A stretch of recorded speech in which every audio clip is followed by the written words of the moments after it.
السلام علیکم۔ آج کا ناول ہے آمنہ محمود کا ہچکیاں محبت کی۔ ہماری رائٹر کی پرمیشن سے اپلوڈ کیا جا رہا ہے۔ ہم اپنی رائٹر کے تہہ دل سے شکر گزار ہیں جنہوں نے ہمیں اس ناول کو ریکارڈ کرنے کی پرمیشن دی۔ ہمارے چینل کو سبسکرائب کریں اور بیل آئیکن کو پریس کر دیں ہمارے چینل کی لیٹسٹ اپڈیٹس حاصل کرنے کے لیے۔ اس ناول میں آپ کو اعلیٰ درجے کی مزاحیہ شاعری، مزاحیہ جملے، دوستی کا خوبصورت رشتہ اور ان کی آپس میں محبت دیکھنے کو ملے گی۔ رائٹر نے بہت ہی خوبصورتی سے اس ناول کو لکھا ہے۔ امید ہے آپ کو یہ ناول ضرور پسند آئے گا۔ Brand new Mercedes black colour کی جیسے ہی گیٹ پر پہنچی، لان میں عطرت جو مزے سے نرم گھاس پر ننگے پاؤں چل رہی تھی بھاگی بھاگی آئی۔ بھائی آ گئے؟ دبیر نے اپنی سائیڈ کا دروازہ کھولا اور بازو کھول کر عطرت کا استقبال کیا۔ عطرت کو نرمی سے ساتھ لگایا اور اس کا سر چوما۔ سید دبیر حسین کی جان اگر کسی چیز میں ہے تو وہ صرف اور صرف عطرت ہو سکتی ہے، اس کے علاوہ کوئی اور نہیں۔ یہ الفاظ تھے ان کے اپنے۔ بھائی کی جان کتنی دفعہ کہا ہے، سردی لگ جائے گی، موسم اچھا نہیں ہے۔ وہ اسے اپنے ساتھ لگائے ٹی وی لانچ میں داخل ہوئے۔ عالیہ بیگم پر نظر پڑتے ہی بہن کو چھوڑ کر ماں کے سر کا بوسہ لیا اور ان کے ساتھ ہی صوفے پر بیٹھ گیا۔ دوسری طرف جلدی سے عطرت آ کر بیٹھ گئی۔ تم ہی نے اس کو بگاڑ دیا ہے، روز نئی نئی فرمائشیں کرتی ہے۔ دبیر نے آنکھ کے اشارے سے عطرت کو دیکھا جیسے پوچھ رہا ہو اب کیا ہوا۔ عطرت نے شانے اچکائے جیسے کہہ رہی ہو مجھے کیا پتا۔ عالیہ بیگم نے دونوں کو دیکھ کر غصے سے کہا اگر دونوں بہن بھائیوں کی آنکھ میں چولی ختم ہو گئی ہو تو میں کچھ کہوں؟ دونوں ہنسنے لگ گئے۔ اماں بھی کیا ہے، کیا کر دیا اب اس نے؟ عطرت جاؤ بوا کو کہو کھانا لگائے، بھوک لگی ہے۔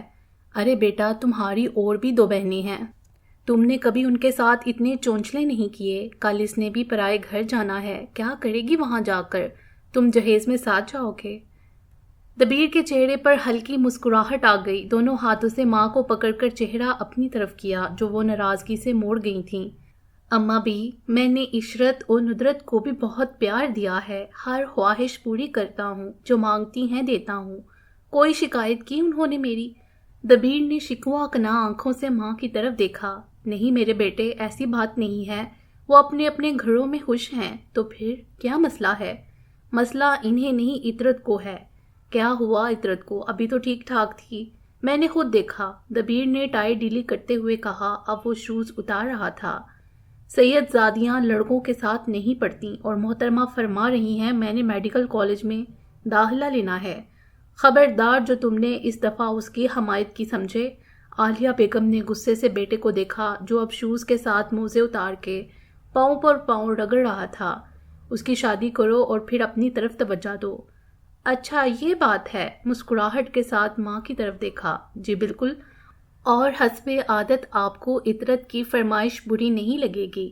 بالکل، ابھی تھوڑی دیر میں آپ کے منہ سے اس کی حمایت کے دلائل بھی آنا شروع ہو جائیں گے۔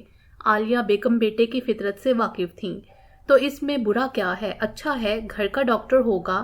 ویسے بھی میں کافی عرصے سے سوچ رہا تھا ہمارے خاندان میں کوئی ڈاکٹر نہیں بنا، سب نے MBA کیا ہے۔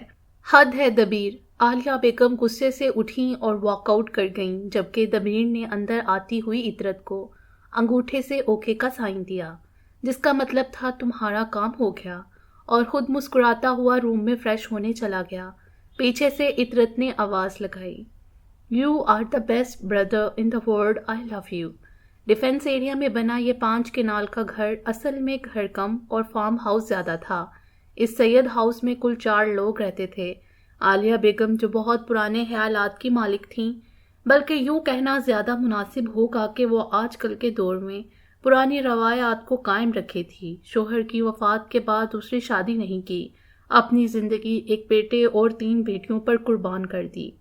سید دبیر حسین شاہ اس گھر کا واحد چشم و چراغ، اپنی خوبصورتی اور ذہانت سے اگلے کو 1 منٹ میں زیر کرنے والا وسیع و ریز بزنس کو سنبھالے ہوئے، مگر جس چیز سے چڑ تھی وہ صنف نازک تھی۔ چڑ کی وجہ یہ تھی کہ اس کے خاندان، سوشل سرکل اور آفس میں جتنی بھی لڑکیاں تھیں وہ تمام اس پر ایسے مرتی تھیں جیسے شہد پر مکھیاں۔ یہی چیز چڑ کا باعث تھی۔ باپ کے مرنے کے بعد اس نے بیٹا بھائی اور باپ کا کردار خوب نبھایا تھا۔ 2 بہنوں کی شادی کرتی تھی۔ عطرت اس کی چھوٹی بہن اس کی جان تھی، سب سے پیاری تھی اسے۔ حنین کے کمرے کا دروازہ زور سے کھلا، بلکہ دھماکے سے کھلا۔ ملک نذیر اس دفعہ جارحانہ عزم سے داخل ہوئے۔ وہ پچھلے 2 گھنٹوں سے اپنے اکلوتے شہزادے کو واک کے لیے اٹھا رہے تھے۔ حنین کی نظر جیسے ہی باپ پر پڑی، 1 منٹ میں چھلانگ لگا کر واش روم بھاگا۔ بابا پلیز، صبح نہیں، میں کوئی لیکچر سننے کے موڈ میں نہیں۔ مجھے صبح کی سیر کی تمام افادیت ازبر ہو چکی ہے، وہ اندر سے چلایا، ساتھ ساتھ شاور کی آواز بھی آ رہی تھی۔ ملک نذیر مسکراتے ہوئے سیڑھیاں اتر رہے تھے۔ غزالہ بیگم بھی مسکرا دیں۔ تو بالآخر آپ اپنے شہزادے کو اٹھانے میں کامیاب ہو ہی گئے۔ ساتھ وہ بریڈ پر جیم لگا رہی تھیں۔ جی بیگم صاحبہ، وہ بھی اب کرسی کھینچ کر بیٹھ چکے تھے۔ غزالہ بیگم نے بریڈ سلائس اور چائے کا کپ ملک صاحب کو پیش کیا۔ اتنے میں حنین سیڑھیاں پھلانگتا ملک صاحب کے ساتھ والی کرسی پر براجمان ہوا۔ ہائے موم ڈیڈ، خوبصورت اور شرارتی مسکراہٹ چہرے پر سجائے وہ کسی ریاست کا شہزادہ لگ رہا تھا۔ بلیک پینٹ، لائننگ والی بلیک شرٹ پہنے، کف فولڈ کیے، ایک ہاتھ میں بلیک سٹریپ والی گھڑی اس کے حسن کو مزید 4 چاند لگا رہی تھی۔ بیٹا، بات یہ ہے، ملک صاحب نے ابھی بات شروع ہی کی تھی کہ حنین کھڑا ہو گیا۔ ڈیڈی، واپسی پر پلیز صبح خراب نہ کریں، یونی سے واپسی پر دیر ہو جائے گی، موم کو پیار کرتے ہوئے انفارم کیا۔ پھر گاڑی کی چابی اور والیٹ لے کر یہ جا وہ جا۔ یہ ملک ولاس تھا جہاں 3 لوگ رہتے تھے۔ ملک نذیر بہت بڑے بزنس میں کروڑوں کی جائیداد کے مالک، اور مسز نذیر یعنی غزالہ بیگم اور ان کی اکلوتی اولاد حنین ملک۔ شادی کے 8 سال بعد حنین پیدا ہوا۔ منتوں مرادوں سے مانگا گیا یہ بچہ عجیب تھا۔ خوبصورتی بے انتہا تھی تو نالائکی بھی بے مثال۔ پچھلے 6 سالوں سے ایک ہی کلاس میں بار بار فیل ہو رہے تھے۔ ان کے ساتھ والے لڑکے لڑکیاں شادی شدہ اور اپنا بزنس کر رہے تھے، مگر حنین کو کوئی پرواہ نہیں تھی۔ اس کے خیال میں اتنا پڑھنے کی کوئی ضرورت نہیں۔ میرے باپ پاس جو بھی ہے وہ میرا ہے، پھر کیوں خوامخواہ پڑھائی کر کے خود کو ذلیل کروں۔ ملک صاحب بھی ضد کے پکے تھے، جب تک تم MBA نہیں کر لیتے نہ تمہاری شادی کرواؤں گا اور نہ ہی بزنس۔ حنین ڈرائیونگ کر رہا تھا۔ اس کی زندگی 5 لوگوں کے گرد گھومتی تھی، موم ڈیڈ، زریاب، دبیر اور وہ پڑاکو یعنی نرمین احمد۔ کنین جلدی کرو، مجھے دیر ہو رہی ہے، خالہ نے غصے سے تقریباً چیختے ہوئے کہا۔ کنین بائک سٹارٹ نہ ہونے کی وجہ سے آگے ہی تپا ہوا تھا۔ خالہ نے اور جلدی پر تیل کا کام کیا۔ خالہ بھی، آپ ایسا کرو کہ کیب کروا کر ہسپتال چلی جاؤ، کیونکہ بائک سٹارٹ نہیں ہو رہی۔ کنین نے شانے اچکا کر بے نیازی سے کہا۔ اس کے انداز پر خالہ کے تن بدن میں آگ لگ گئی۔ وہی روز والی بکواس شروع کر دی تم نے، پتا ہے میں کیب پر نہیں جا سکتی، پھر بھی۔ جیسے ہی گراج سے ان دونوں کے شور کی آوازیں بلند ہوئیں، سریا بیگم جلدی جلدی باہر آئیں۔ خالہ نے ماں کو دیکھتے ہی رونا شروع کر دیا۔ اس کی وجہ سے میں روز دیر سے پہنچتی ہوں۔ کنین نے بھی معصوم سی شکل بنا کر بائک کی طرف اشارہ کیا۔ میں کیا کروں، نہ ابو نہیں لے کر دیتے ہیں اور نہ ہی اس پر پیسے خرچ کرنے دیتے ہیں۔ اچھا آج آفس سے آتے ہیں تو بات کرتی ہوں، شاہ صاحب سے کہے تمہیں نئی بائک لے دیں۔ کنین نے ماں کی طرف خفگی سے دیکھا۔ کیا ہے امی، گاڑی کی بات کرنا پلیز، تمہیں پتا ہے وہ نہیں مانیں گے۔ امی سے پہلے خالہ نے جواب دیا۔ اچھا جاؤ، احتیاط سے بائک چلانا۔ اگر چلی تب نہ، خالہ اور کنین نے مشترکہ کہکا لگایا۔ یہ سید سبطین الحسن بخاری کی چھوٹی سی فیملی ہے۔ وہ گورنمنٹ سرونٹ ہیں۔ ایک بیٹا شبیہ الکونین بخاری جو MBA کر رہا ہے، اور بیٹی خالہ ڈاکٹری کا کورس کر کے ہاؤس جاب۔ نرمین اپنے نام کی طرح نرم دل، نرم گفتار، نرم خور لڑکی تھی۔ شروع سے پڑھائی میں آؤٹ اسٹینڈنگ پوزیشن ہولڈر اور گولڈ میڈلسٹ۔ اس کی ذہانت کے علاوہ ایک وجہ اس کے لائق ہونے کی یہ بھی تھی کہ اس کے والد MBA ڈپارٹمنٹ کے HOD تھے۔ بڑے بھائی نے بھی امریکہ سے PhD کیا ہوا تھا اور آپی آرمی میں ڈاکٹر میجر تھیں، یعنی پورے گھر کا ماحول ہی پڑھائیوں والا تھا۔ حنین کو جتنی شدید محبت نرمین سے تھی، اس سے کئی گنا زیادہ چڑ اس کے باپ احمد مراد سے تھی۔ بقول حنین سر مجھے محبت کی سزا دیتے ہیں اور پاس نہیں کرتے، مگر کوئی بھی اس رائے سے متفق نہیں تھا۔ نرمیم انٹمالوجی ڈپارٹمنٹ سے کلاس لے کر نکل رہی تھی جب اسے دور سے حنین نظر آیا۔ وہ آج اپنا موڈ خراب نہیں کرنا چاہتی تھی، سو فوراً پلٹی، مبادا وہ دیکھ نہ لے۔ تیز تیز قدم اٹھاتی کینٹین پہنچی، ادھر ادھر دیکھا، اسے سارا نظر آ گئی۔ ہاتھ ہلاتے وہ اس کے ٹیبل پر پہنچی۔ کہاں تھی؟ کب سے تلاش کر رہی ہوں۔ یہیں ہوں، بیٹھو، کیا لوگی؟ برگر منگواؤں؟ سارا نے جانچتی نظروں سے پوچھا۔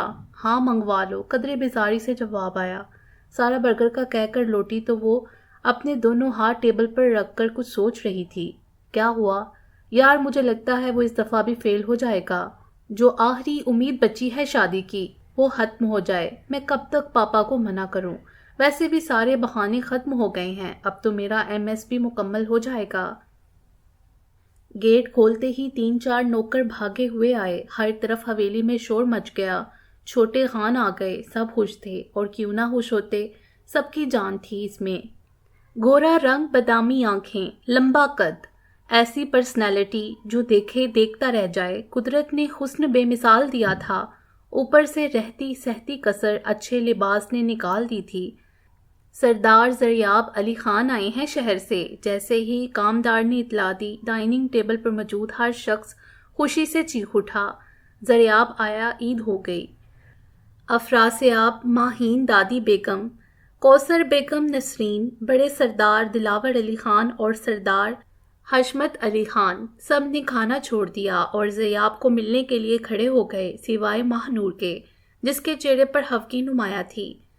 منحوس کہیں کا آ گیا، اب کچھ دن بہت برے کٹیں گے تیرے، ماہ نور نے دل میں سوچا، اور چپ چاپ اپنے کمرے میں آ گئی۔ زریاب باری باری سب سے ملا اور اپنے بابا سردار دلاور علی خان کے پاس بیٹھ گیا۔ لالا، اچانک آ کر آپ نے سرپرائز دے دیا، افراسیاب نے کہا۔ کیوں، تمہیں اچھا نہیں لگا میرا آنا؟ زریاب نے مصنوعی غصے سے افراسیاب کو دیکھا۔ ارے لالا، کیا کہہ رہے ہیں؟ مجھے خوشی نہیں ہوئی؟ سب لوگ افراسیاب کی حیرت کو دیکھ کر ہنسنے پر مجبور ہو گئے۔ زریاب بازار سب کے درمیان بیٹھا گپے لگا رہا تھا، مگر دھیان سارا اس دشمن جان کی طرف تھا۔ حسب عادت جناب حنین صاحب، بلیک جینز اور پرنٹڈ شرٹ پہنے، کف فولڈ کیے، گھڑی باندھے، گلاسز لگائے، موبائل ہاتھ میں پکڑے اسے خون خوار نظروں سے گھور رہے تھے۔ 2 دن سے تمہیں تلاش کر رہا ہوں، پوری یونی چھان ماری، کہیں کوئی پتہ نہیں تمہارا۔ نہ کال اٹینڈ کرتی ہو، نہ میسج کا جواب دے رہی ہو۔ کیا مسئلہ ہے تمہارے ساتھ؟ کیوں میرا دماغ خراب کر رہی ہو؟ تمہارا دماغ ہے؟ حیرت ہے مجھے، کیوں اتنے عرصے میں پتہ نہیں چلا؟ نرمیم نے سر اٹھائے بغیر جواب دیا۔ وہ اس وقت یونی کی بیک سائڈ پر بیٹھ کر اسائنمنٹ بنا رہی تھی۔ گلاسز لگائے وہ ہمیشہ کی طرح بہت جاذب نظر لگ رہی تھی۔ اس کے اس نرمی سے دیے گئے جواب پر حنین نے اپنی بڑی بڑی گول مٹول آنکھیں گھمائیں اور پھر مسکراتے ہوئے اس کے ساتھ بیٹھ گیا۔ اچھا کیا مسئلہ ہے بتاؤ؟ اب کی بار لہجے میں کافی نرمی تھی۔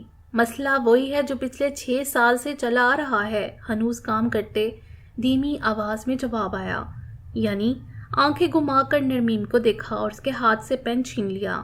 کیا بدتمیزی ہے؟ نرمیم کو غصہ آیا۔ پھر بات کرو سیدھی طرح، پہیلیاں مت بجاؤ۔ حنین، تم پڑھتے کیوں نہیں ہو؟ میں بہت پریشان ہوں۔ نرمیم کے لہجے میں بے بسی تھی، جبکہ حنین اپنا پسندیدہ کام یعنی پین سے اپنے ہاتھ کی ہتھیلی پر نرمیم لکھ رہا تھا، ٹیٹو سٹائل میں۔ حنین، نرمیم نے اپنی طرف متوجہ کرنا چاہا۔ سن رہا ہوں، بہرا نہیں ہوں، آگے بولو۔ کل پھر بابا کے دوست کی فیملی آئی تھی۔ لمبا سانس لے کر نرمیم نے نظریں جھکا کر کہا۔ وہ میرا پرپوزل لے کر؟ پہلی بار حنین نے نرمیم کو ترچھی نظروں سے دیکھا اور ہنسنے لگ گیا۔ لگتا ہے تم پنڈی کی آخری کنواری لڑکی ہو جسے دیکھو منہ اٹھا کر تمہارے گھر آ جاتا ہے۔ باقی لڑکیاں مر گئی ہیں کیا؟ ویسے ہی میڈیا شور مچاتا ہے لڑکیوں کے رشتے کا بڑا مسئلہ ہے، مجھے تو ایسا کچھ نہیں لگتا۔ منع کرو یار باپ اپنے کو، تمیز سے بات کرو، باپ کے بارے میں تمہارے استاد بھی ہیں۔ نرمیم کو برا لگا۔ حنین نے شانے اچکا دیے اور گراؤنڈ میں ادھر ادھر دیکھنے لگا۔ میں اور بہانے نہیں بنا سکتی، اگر تم نے اس سال بھی سیمیسٹر کلیئر نہ کیا تو۔ آگے وہ کہہ نہ سکی، بس اپنے ہونٹ کاٹنے لگی۔ حنین نے اس کے چہرے کی طرف دیکھا جو کہ اداس نظر آ رہا تھا۔ یار تیرے باپ ساتھ مسئلہ کیا ہے؟ شادی کے لیے MBA ہونا ضروری نہیں ہے۔ بس لڑکے کا میڈیکل فٹ ہونا ضروری ہے، اور وہ تو الحمدللہ میں ہوں، وہ موقع دے کر دیکھیں۔ آنکھ مارتے ہوئے نرمیم کو دیکھا جو اسے کھا جانے والی نظروں سے دیکھ رہی تھی۔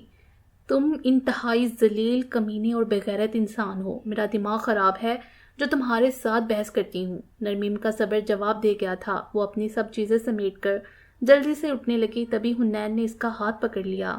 اسے معلوم تھا اب یہ روئے گی۔ چھوڑو حنین پلیز، نرمیم نے نم لہجے میں کہا۔ بیٹھو۔ پھر وہ اسے اپنے پاس بیٹھنے کا اشارہ کر رہا تھا، نہ چاہتے ہوئے بھی وہ بیٹھ گئی، مگر منہ دوسری طرف تھا۔ ناراضگی کا اظہار تھا یہ۔ یار مجھے تیرے باپ کی قسم سے سمجھ نہیں آتی، اکلوتا ہوں، بے پناہ مال و دولت ہے، اتنا بڑا بزنس ہے، خوش شکل ہوں، اور کیا چاہیے ہوتا ہے لڑکی والوں کو، مگر نہیں، فضول ضد لگا رکھی ہے MBA کی۔ چلو میری تو خیر ہے، مگر اپنی بیٹی کا ہی خیال کر لیں، کتنی عمر ہوتی جا رہی ہے۔ شرارت لفظوں میں ظاہر تھی اور تبسم ہونٹوں پر۔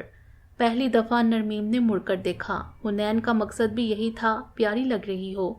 ول یو پلیز شٹ اپ، نرمیم کا صبر جواب دے گیا تھا۔ تمہاری وجہ سے میں بابا کو منع کرتی رہی، اب تمہیں میری عمر نظر آ رہی ہے؟ کتنے گھٹیا ہو تم۔ ناراض نہ ہو یار، سچ تو یہی ہے، جب سے ہمارا افیئر چل رہا ہے، اگر تمہارے باپ نے تب سے ہماری شادی کر دی ہوتی تو اب وہ 2 عدد بچوں کے نانا ہوتے اور تیسرا آنے والا ہوتا، کیونکہ مجھے اپنے اوپر پورا کانفیڈنس ہے۔ نرمیم سر مارتی اٹھ کھڑی ہوئی، جیسے کہہ رہی ہو تمہارا کوئی حال نہیں، جبکہ حنین اپنی گول مٹول آنکھوں پر گوگلز لگاتا، ہاتھ جاڑتا، شانے اچکاتا کھڑا ہوا۔ سچ کہا ہے ایک ایک لفظ، سارا پھڈا تمہارے باپ نے ڈالا ہوا ہے۔ ٹھیک ہے تو تم نہیں پڑھو گے، آخری فیصلہ ہے تمہارا، نرمیم نے قدرے تحمل سے پوچھا۔ حنین نے اس کی آنکھوں میں جھانکتے ہوئے کہا، نہیں نہیں نہیں نرمیم احمد، اگر میں نے پڑھنا ہوتا تو بہت پہلے پڑھ چکا ہوتا۔ حنین ملک نام ہے میرا، مجھ سے کوئی اپنی بات منوا نہیں سکتا جب تک کہ میں خود ماں ماننے کے موڈ میں ہوں۔ چلو مجھے بھوک لگی ہے، کینٹین سے کچھ کھاتے ہیں۔ نہیں شکریہ، نرمیم کہتی ہوئی چل پڑی اور وہ اسے جاتا دیکھنے لگا۔ پاگل ہے، بالکل پاگل، شادی کا MBA سے کیا تعلق؟ وہ بھی شانے اچکاتا چلا۔ سرداروں کی اس حویلی میں 2 خاندان آباد تھے، ایک سردار دلاور علی خان کا، جس کے 2 بیٹے زریاب علی خان اور افراسیاب علی خان تھے، جبکہ ان کے بڑے بھائی سردار حشمت علی خان کی 3 صاحبزادیاں تھیں، ماہ نور جو زریاب سے 2 سال بڑی تھی، ماہین جو افراسیاب کی ہم عمر تھی، اور سب سے چھوٹی ماہپارا تھی۔ ماہپارا کو پیار سے پارو بلاتے تھے، گھر کا آخری بچہ ہونے کی وجہ سے سب کی لاڈلی تھی، خاص طور پر زریاب کی، کیونکہ اس کی اپنی کوئی بہن نہیں تھی، اس لیے وہ اسے اپنی بہن کہتا تھا۔ ماہنور نے اپنے ساتھ ہونے والی زیادتیوں کا بہت اثر لیا، اس نے اپنے آپ کو سارے گھر والوں سے الگ تھلگ کر لیا، وہ ایک کمرہ میں گوشہ نشین ہو گئی تھی، سفید کپڑوں کے علاوہ کوئی رنگ نہیں پہنتی تھی، نہ ہی کسی قسم کا زیور میک اپ کرتی، بس جب کبھی خوش ہوتی تو اپنے نرم ملائم سفید موتیا اور گلاب کی پنکھڑیوں جیسے ہاتھ پاؤں پر مہندی لگا لیتی۔ اسے مہندی بہت پسند تھی، اس کا معمول اب صرف نمازیں، تسبیحات، وظائف اور نفلی روزے تھے۔ گاؤں کی عورتیں اس سے دم درود کروانے آتیں، یہی وجہ تھی کہ اب سارا گاؤں حتیٰ کہ گھر والے بھی اسے نور بی بی بلاتے تھے، صرف ایک شخص تھا جو اسے ماہ نور کہتا تھا۔ ماہ نور کی زریاب سے نفرت دن بدن بڑھتی جا رہی تھی، وہ سب کی ہمدرد تھی، گاؤں کی عورتوں کے مسائل سنتی، ان کے لیے دعائیں کرتی، کسی کا برا نہ چاہتی، زیادتی برداشت کرتی مگر زریاب کو نہ بخشتی تھی، ہر وقت اس کے مرنے کی دعائیں مانگتی، کیونکہ اس کے نزدیک وہ ایک منحوس انسان تھا جس کی وجہ سے آج اس کی یہ حالت تھی۔ اگر وہ مر جائے تو سب پہلے کی طرح ہو جائے گا، مگر یہ صرف اس کی سوچ تھی، اس کے مرنے سے جتنا نقصان ماہ نور کا ہونا تھا یہ اسے وقت نے بتانا تھا۔ زریاب نے جیسے ہی اپنے کمرے میں قدم رکھا اسے تھکاوٹ کا شدید احساس ہوا، ایک ڈرائیونگ کر کے گاؤں آیا، سفر کی تھکاوٹ، پھر سارا دن اپنے بابا دلاور علی خان اور تایا حشمت علی خان کے ساتھ مل کر گاؤں کے مسائل سنے اور ان کے حل بھی تلاش کیے۔ اب وہ صرف سونا چاہتا تھا، مگر وہ ابھی سو نہیں سکتا تھا کیونکہ ابھی تک وہ دشمن جان نظر نہیں آئی تھی۔ ویسے بھی جتنے دن وہ حویلی رہتا وہ اپنے کمرے سے باہر نہیں نکلتی تھی، زریاب خود ہی ملتا تھا جا کر اسے۔ زریاب نے گھڑی کی طرف نظر دوڑائی، ابھی 9 ہوئے تھے۔ کچھ سوچتے ہوئے اس نے بالوں میں ہاتھ پھیرا، مطلب ابھی وہ نماز پڑھ کر تسبیحات پڑھے گی، 10 بجے فری ہوگی۔ چلو زریاب صاحب زنان خانے کی طرف۔ سرداروں کی حویلی بہت بڑی تھی۔ اس حویلی کی ایک سائڈ پر ڈیرا تھا جہاں جیپ گاڑیاں، اعلیٰ نسل کے کتے، شکاری کتے، گھوڑے، بھینسیں، بکریاں، مرغیاں اور کالے شیروں کی نایاب جوڑی کے ساتھ ساتھ زریاب کے پسندیدہ ہرن بھی تھے۔ ڈیرے کے ساتھ ہی مہمان خانہ تھا، دوسری طرف مردان خانہ اور اس کے بالکل ساتھ زنان خانہ تھا۔ مردان خانے سے زنان خانے کا فاصلہ تقریباً 15 منٹ تھا۔ دبیر، زریاب اور حنین بہت اچھے دوست تھے۔ زریاب اور دبیر نے MBA کے بعد بزنس شروع کر دیا تھا، جبکہ حنین مستقل یونی میں تھا۔ حنین اور دبیر کے گھر اسلام آباد میں تھے، لیکن زریاب نے یہاں اپارٹمنٹ لیا ہوا تھا۔ شام میں حنین اور دبیر اسی کے فلیٹ پر پائے جاتے۔ دبیر آفس میں بیٹھا کچھ فائلیں دیکھ رہا تھا جب اس کی سیکرٹری اندر داخل ہوا۔ دبیر نے ایک نظر اس پر ڈالی اور کہا، بولو کیا بات ہے؟ سر، وہ حنین صاحب آئے ہیں، کتنی بار کہا انہیں باہر نہ روکا کرو، اندر بھیج دو۔ ساتھ ہی دبیر نے فائل بند کر دی اور مسکرا کے دروازے کی طرف دیکھنے لگا۔ پتہ تھا ابھی کیا ہونے والا ہے۔ بہت ہی بے شرمی ہے، قسم سے دروازہ کھولتے ہوئے وہ اونچا اونچا بول رہا تھا، ہر دفعہ تمہارا سیکرٹری مجھے باہر انتظار کرواتا ہے۔ کیا فائدہ دوست کے آفس میں آ کر بھی بندہ یہی محسوس کرے کہ پاپا کے آفس میں آیا ہے، یعنی کوئی عزت ہی نہیں۔ دبیر نے مسکراتے ہوئے کرسی کی طرف اشارہ کیا۔ شکریہ، میں یہاں بیٹھنے نہیں آیا۔ جب سے زریاب گاؤں گیا ہے ملاقات ہی نہیں ہو رہی۔ چلو شاباش، شرافت سے میرے ساتھ چلو۔ مگر کہاں؟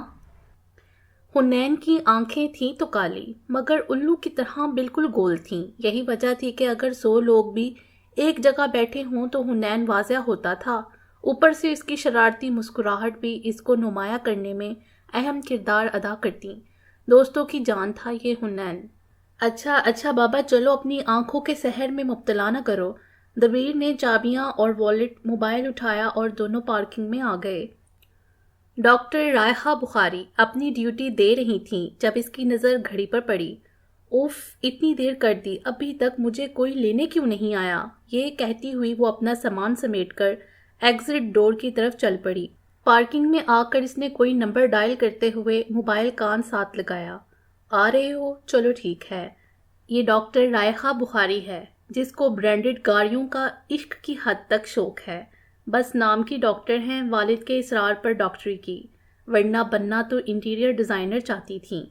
اب ان کے پاس اس وقت فیشن کی فل اپڈیٹ ہے۔ فرینڈز اور ریلیٹیو سب انہی سے مشورہ لیتے ہیں، چاہے کپڑوں کے بارے میں ہو، میک اپ کے، جوتوں کے، جویلری، گھر کی ڈیکوریشن ہو یا کسی فنکشن کی تیاری۔ پوچھا رائحہ سے جاتا تھا، کیونکہ وہ صرف چیز کے بارے میں نہیں بتاتی تھی بلکہ وہ کہاں سے ملے گی، جگہ بھی بتاتی تھی، جس سے اگلے بندے کا ٹائم بچ جاتا تھا۔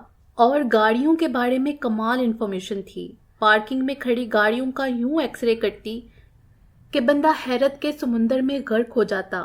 کتنے سال پرانی ہیں، کون سے پارٹس اوریجنل ہیں، انجن کی کیا حالت ہے، اصل قیمت کتنی ہوگی، اب یہ کتنے میں بکے گی وغیرہ۔ اس لیے فرینڈز اور فیملیز کے لوگ اسی کے مشورے سے گاڑی خریدتے۔ گاڑیاں اس کا پہلا عشق ہیں۔ اگر کبھی میرے پاس بہت سا پیسہ ہوا تو میں پاکستان کا سب سے بڑا گاڑیوں کا شو روم بناؤں گی۔ یہ الفاظ ڈاکٹر رائحہ کے اپنے ہیں۔ اب آپ خود اندازہ کریں وہ ڈاکٹر کیسی ہیں۔ یہ الفاظ ان کے کولیگز کے ہیں۔ زریاب زنان خانے میں داخل ہوتے ہی پہلے کمرے میں گیا، جو اس کی تائی کوثر اور ماہ نور کی ماں کا تھا۔ سلام تائی اماں۔ زریاب نے داخل ہوتے ہی سر جھکا کر تائی کو سلام کیا۔ تائی کی خوشی دیدنی تھی۔ آ گیا میرا شہزادہ، ادھر آ۔ تھک گیا ہے، تائی نے لاڈ سے زریاب کا سر اپنی گود میں رکھا۔ زریاب بیڈ پر سیدھا لیٹ گیا اور آنکھیں بند کر لیں۔ تیرے بال کتنے روکھے ہو رہے ہیں، لا تیل کی مالش کر دوں۔ نیکی اور پوچھ۔ زریاب واقعی چاہ رہا تھا کوئی سر دبائے۔ تائی نے اٹھ کر ڈریسنگ ٹیبل سے تیل کی بوتل اٹھائی۔ اتنی دیر میں دروازہ کھلا اور نسرین بیگم بھی آ گئیں تو نواب صاحب یہاں تائی سے خدمت کروا رہے ہیں۔ انہوں نے زریاب کے پاؤں پر ہلکی سی چپیٹ لگائی اور وہیں اس کے پاؤں گود میں رکھ کر بیٹھ گئی۔ زریاب بیٹا، تو شہر میں اپنا خیال نہیں رکھتا، دیکھ کتنا کمزور ہو گیا ہے۔ ماں کی ممتا جاگ اٹھی۔ ایسی کوئی بات نہیں ماما، میں ٹھیک ہوں۔ زریاب ماں اور تائی سے اپنے نخرے اٹھوا رہا تھا جب نظر گھڑی پر پڑی 10:30۔ وہ زیر لب کہتا ہوا اٹھ بیٹھا۔ کیا ہوا؟ کوثر بیگم کو فکر ہوئی۔ کچھ نہیں، بس چلتا ہوں، نیند آ رہی ہے۔ اماں اور تائی سے پیار لے کر وہ کمرے سے باہر آیا۔ اللہ کرے جاگ رہی ہو، ورنہ پھر کل رات تک انتظار کرنا پڑے گا۔ دن میں اس سے ملنا ناممکن بات ہے۔ گاؤں کی عورتوں کا اتنا رش ہوتا ہے کہ بس۔ ماہ نور کا کمرہ زنان خانے کے آخر میں تھا۔ کمرے کی کھڑکی لان میں کھلتی تھی اور ابھی بھی کھڑکی سے روشنی باہر آ رہی تھی، جس کا مطلب صاف ظاہر تھا کہ وہ ابھی جاگ رہی ہے۔ زریاب نے دروازے پر نوک کی۔ ماہ نور جانتی تھی اس وقت کون ہوگا۔ اگر زریاب آج حویلی میں نہ ہوتا تو اسے تشویش ہوتی، مگر اب وہ جانتی تھی کہ وہی ہوگا۔ دروازہ دوسری اور تیسری بار بجا۔ ماہ نور نے بیزاری سے کہا، آ جاؤ۔ زریاب دروازہ کھول کر اندر آیا اور دروازہ بند کر کے اسی کے ساتھ ٹیک لگا کر کھڑا ہو گیا، دونوں ہاتھ سینے پر باندھے اور ایک پاؤں پیچھے دروازے ساتھ لگائے۔ وہ مسلسل اسے دیکھ رہا تھا۔ سفید کپڑے پہنے اور سفید دوپٹہ اچھے طریقے سے چہرے کے گرد لپیٹے وہ جائے نماز پر بیٹھی تھی۔ زریاب ماہ نور کے کمرے میں نہیں آتا تھا، نہ ہی بیٹھتا تھا، بس دروازے کے ساتھ ٹیک لگا کر کھڑا رہتا اور پھر وہیں سے چلا جاتا۔ کافی دیر کمرے میں دو نفوس کے ہوتے ہوئے بھی خاموشی رہی۔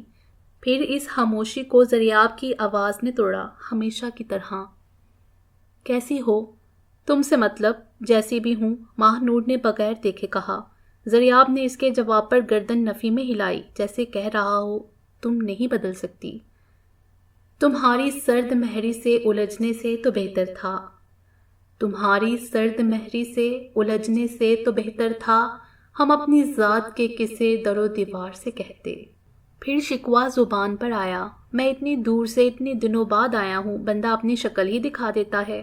زریاب کے شکوے نے ماہ نور کے غصے کو ہوا دی۔ وہ پلٹی اور اٹھ کھڑی ہوئی۔ اب دونوں فاصلے پر مگر آمنے سامنے تھے۔ مجھے تمہاری منحوس شکل دیکھنے کا کوئی شوق نہیں ہے، نفرت ہے مجھے تم سے، کتنی دفعہ کہہ چکی ہوں۔ سمجھ نہیں آتی تمہیں؟ پھر اپنی شکل لے کر میرے سامنے آ جاتے ہو۔ مرتے کیوں نہیں ہو اب؟ ماہ نور تقریباً چیخ رہی تھی اور اس کی گوری رنگت سرخ ہو رہی تھی۔ زریاب نے لمبا سانس کھینچ کر خود کو نارمل کرنے کی پوری کوشش کی۔ کیا مسئلہ ہے تمہیں مجھ سے؟ میں نے تو کبھی تمہیں کوئی تکلیف نہیں پہنچائی، وہ آنکھوں میں بلا کی سنجیدگی لے کر کہہ رہا تھا۔ تکلیف؟ سردار زریاب علی خان، تمہیں تکلیف کا لفظ آتا ہے؟ معنی نہیں، منتیں مانی ہیں تمہارے مرنے کی۔ جس دن منت پوری ہوگی میں درگاہ پر چادر چڑھاؤں گی، پھولوں کی نہیں، نوٹوں کی۔ ماہ نور غصے کی شدت سے سرخ ہو رہی تھی۔ زریاب کو ماہ نور کے الفاظوں نے بہت تکلیف دی۔ وہ صرف اتنا ہی کہہ پایا، ماہ نور مت نام لیا کرو میرا، سب مجھے نور بی بی بولتے ہیں اور تم بھی یہی کہا کرو۔ ویسے بھی میں تم سے بڑی ہوں، احترام کیا کرو میرا۔ میرے لیے تم کل بھی ماہ نور تھی، آج بھی اور آئندہ بھی ماہ نور ہی رہو گی۔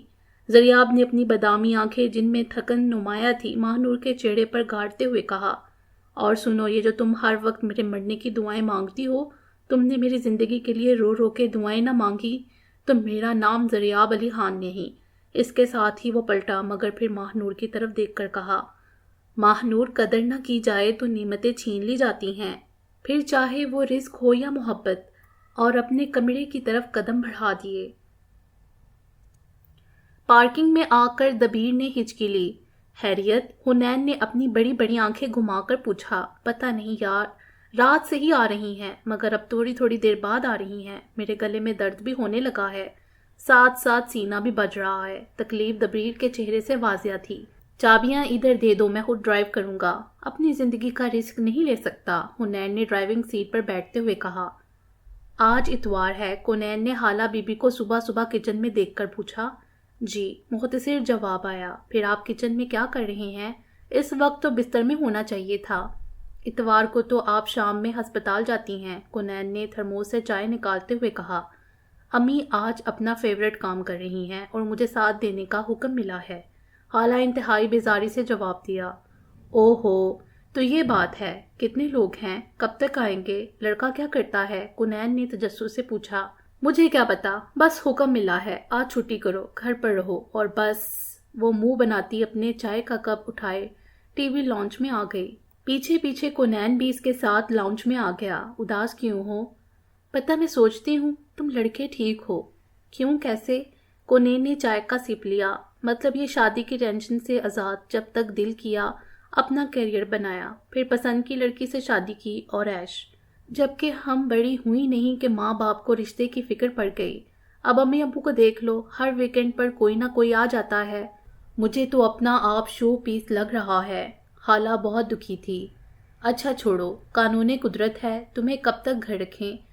اب تم کوئی رکھنے کی چیز ہو، خود سوچو۔ کونین نے بات مذاق میں ٹالی۔ کونین کے بچے، خالہ چلائی اور ایک بار پھر دونوں بہن بھائی کی نہ ختم ہونے والی لڑائی شروع۔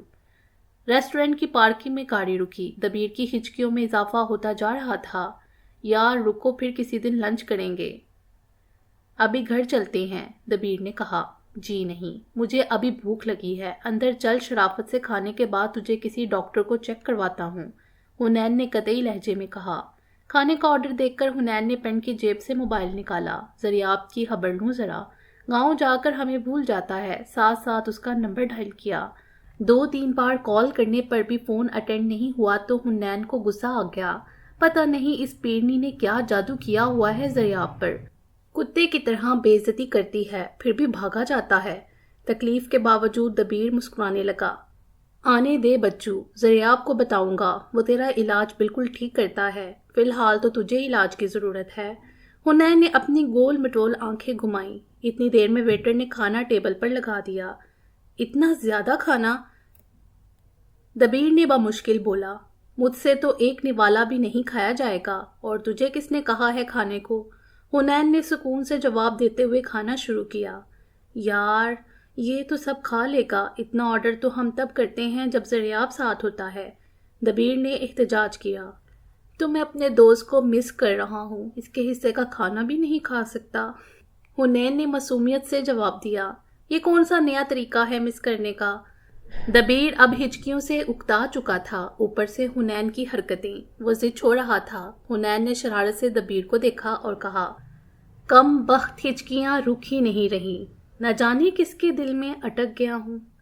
یہ کیا بکواس ہے؟ دبیر کو بالکل شعر پسند نہیں آیا۔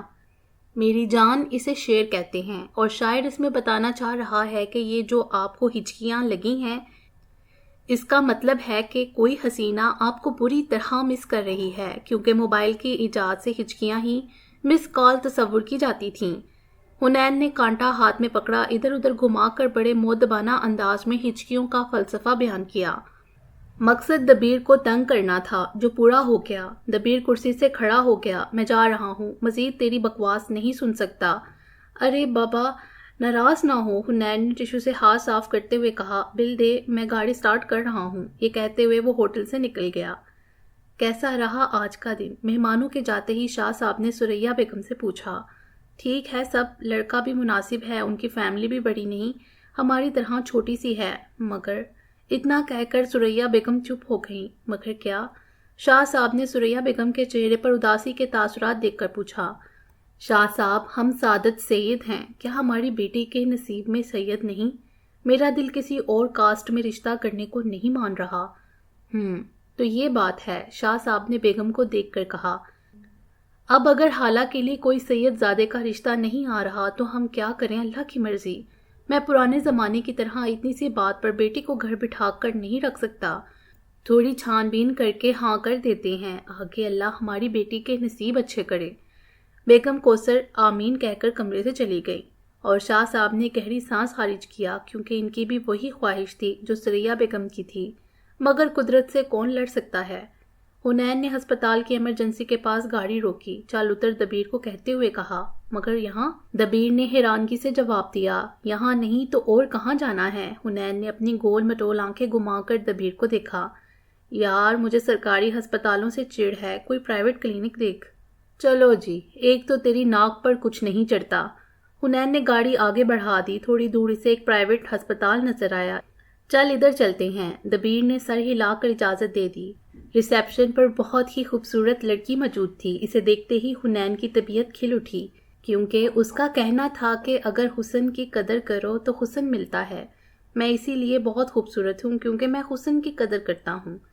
میں ذرا ڈاکٹر سے تیری اپوائنٹمنٹ لے لوں، حنین کہتا ہوا ریسیپشن کی طرف بڑھ گیا۔ دبیر نے کہا۔ حنین نے مسئلہ بتایا۔ ریسیپشنسٹ نے انتہائی خوش اخلاقی سے ایک پیپر پر کچھ لکھ کر کمرہ نمبر 9 کی طرف اشارہ کرتے ہوئے کہا کہ وہاں تشریف لے جائیے۔ حنین شکریہ ادا کر کے دبیر کی طرف آیا۔ چل کمرہ نمبر 9 میں جا کر ڈاکٹر کو چیک کروائیں۔ میں ذرا نرمین کو کال کر لوں، اتنے دنوں سے بات نہیں ہوئی، اس دن یونی میں لڑائی ہو گئی تھی، حنین نے پیپر دبیر کو دیتے ہوئے کہا۔ کیوں لڑتا ہے اس معصوم سے؟ دبیر نے پیپر لیتے ہوئے حفقی سے کہا۔ محبت سے بات کیا کر، ہر وقت لڑتا نہ رہا کر۔ میں عشق محبت کرنے کے لیے نہیں، ناک میں دم کرنے کے لیے پیدا ہوا ہوں، حنین نے ہنستے ہوئے جواب دیا اور موبائل نکال کر نمبر ملانے لگا۔ دبیر نوک کر کے اندر داخل ہوا۔ سامنے کرسی پر ایک میچور ڈاکٹر جبکہ سائڈ پر ایک خوبصورت لڑکی حجاب کیے ہوئے موبائلز کے ساتھ کھیل رہی تھی، شاید کوئی ٹرینی تھی یا جونیئر ڈاکٹر۔ جی بیٹھیے، ڈاکٹر نے دبیر کو کہا۔ کب سے ہے یہ مسئلہ؟ جی کل سے، دبیر نے جواب دیا۔ بڑی ڈاکٹر نے اس لڑکی کو ڈاکٹر رائحہ کے نام سے بلایا۔ دبیر کو نام بہت پسند آیا۔ رائحہ مطلب چاند کے گرد روشنی کا دائرہ، دبیر نے سوچا۔ آپ کے خیال سے ہچکیاں کیوں آتی ہیں؟ بڑی ڈاکٹر نے رائحہ سے سوال کیا۔ اس بار رائحہ نے موبائل بند کر کے ٹیبل پر رکھا اور بڑے اطمینان سے جواب دیا۔ یار یہ جو ہچکیاں ہوتی ہیں ان کا میڈیکل سے کوئی تعلق نہیں، یہ اسے آتی ہیں جسے محبت ہو، وہ بھی شدید۔ رائحہ کے جواب پر ڈاکٹر پریشان ہو گئی، جبکہ دبیر کا تو منہ ہی کھل گیا۔ یہ تو بالکل حنین جیسی باتیں کر رہی ہے، میں تو سمجھا تھا وہ ایک ہی پیس ہے اپنی نوعیت کا، مگر اس جیسے اور پیس بھی دنیا میں موجود ہے، اب احساس ہو رہا ہے۔ ڈاکٹر رائحہ بی سیریس، بڑی ڈاکٹر نے تھوڑے سے غصے سے مخاطب کیا۔ اصل میں معدے کی خرابی سے ایسا ہو جاتا ہے، پریشانی کی کوئی بات نہیں، بڑی ڈاکٹر نے پیشہ ورانہ مسکراہٹ کے ساتھ دبیر کو کہا۔ پھر رائحہ کو مخاطب کیا۔ آپ پیشنٹ کو دوا لکھ کر دیں، میں ذرا وارڈ کا چکر لگاؤں۔ بڑی ڈاکٹر اپنی شرمندگی چھپانے کے لیے کمرے سے واک آؤٹ کر گئی۔ رائحہ کو پتا تھا پیشنٹ کے جانے کے بعد اس کی اچھی خاصی کلاس ہوگی، مگر وہ کیا کرے، اسے کوئی دلچسپی نہیں، وہ تو شاہ صاحب کے کہنے پر آ جاتی تھی، کیونکہ یہ ہسپتال شاہ صاحب کے دوست کا تھا اور انہیں ڈاکٹر کی ضرورت تھی۔ رائحہ نے اسی پیپر پر کچھ لکھ کر دبیر کو پکڑا دیا جو وہ ریسیپشن سے لایا تھا۔ یہ دوائیاں یہیں میڈیکل سٹور سے مل جائیں گی؟ دبیر نے پوچھا۔ جی، مختصر جواب آیا۔ پتہ نہیں کیوں دبیر کو یہ لڑکی کچھ عجیب لگی، باقی لڑکیوں کی طرح نہ تو اس میں دبیر کو کوئی اہمیت دی اور نہ ہی کسی قسم کی تعریف کی۔ وہ اسے مزید بات کرنا چاہتا تھا، کچھ سمجھ نہیں آ رہا تھا کیا کہے، بس منہ سے یہی نکلا، دوا کیسے اور کس کے ساتھ لوں؟ رائحہ نے موبائل سے سر اٹھا کر دبیر کو دیکھا، پھر سیدھی ہو کر بولی، پانی، دودھ، کافی، شربت، ڈرنکس اور قہوے کے ساتھ، گاڑی، سڑک، office, lawn, kitchen, bed room, T we launch, bed, صوفے پر، کھڑے، بیٹھے اور لیٹے، کسی بھی حالت میں لے سکتے ہیں۔ ٹیبلٹس کچھ نہیں کہیں گی، وہ برا نہیں مانتی ایسی باتوں کا۔ آخر میں ہلکی سی مسکراہٹ کے ساتھ دروازے کو دیکھا، جیسے کہہ رہی ہو اب مزید سر نہ کھائیں اور جائیں۔ دبیر کے تو طوطے اڑ گئے اس جواب پر، وہ صرف اتنا ہی کہہ سکا، حنین پارٹ 2۔ باقی انشاءاللہ اگلی ویڈیو میں۔ امید ہے آپ کو یہ ویڈیو پسند آئی ہوگی۔ ہمارے چینل کو سبسکرائب کریں اور بیل آئیکن کو پریس کر دیں ہمارے چینل کی لیٹسٹ اپڈیٹس حاصل کرنے کے لیے۔ شکریہ۔